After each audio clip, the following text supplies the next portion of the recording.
പണ്ട് ഓവർ സ്പീഡിൽ വണ്ടി ഓടിച്ചത് കൊണ്ട് ജാക്കിന് തന്റെ ലൈസൻസ് നഷ്ടമായി. അങ്ങനെ 5 വർഷത്തിന് ശേഷം അവൻ വീണ്ടും ലൈസൻസ് എടുക്കാൻ വന്നിരിക്കുവാണ്.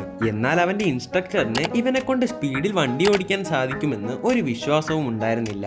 അതുകൊണ്ട് തന്നെ ജാക്ക് തന്റെ എല്ലാ ഡ്രൈവിംഗ് സ്കിൽസും ആ ഇൻസ്ട്രക്ടറിനെ കാണിക്കാൻ തീരുമാനിച്ചു. ഇത് കേട്ടിട്ടും ആ പുള്ളിക്ക് ഒരു കുലുക്കവും ഉണ്ടായില്ല. കാരണം വണ്ടി കൈവിട്ട് പോയാൽ അയാളുടെ മുന്നിലും ഒരു ബ്രേക്ക് ഉണ്ട്. എന്നാൽ താൻ വണ്ടി ഓടിക്കുമ്പോൾ ആ ബ്രേക്ക് ഒരിക്കലും ഉപയോഗിക്കരുതെന്ന് ജാക്ക് പറഞ്ഞു. കാരണം ആ ബ്രേക്കിൽ ചവിട്ടുന്നതോടെ വണ്ടിയുടെ മുഴുവൻ ബാലൻസും നഷ്ടപ്പെടും. ഇത്രയും പ്രൊഫഷണലായ ഒരു ഉത്തരം ജാക്ക് പറയുമെന്ന് ആ ഇൻസ്ട്രക്ടർ വിചാരിച്ചില്ല. അതുകൊണ്ട് തന്നെ അയാൾ പെട്ടെന്ന് സീറ്റ് ബെൽറ്റ് എല്ലാം ഇട്ടു. തൊട്ടടുത്ത നിമിഷം ജാക്ക് വണ്ടി പറപ്പിക്കാൻ ശ്രമിച്ചുവെങ്കിലും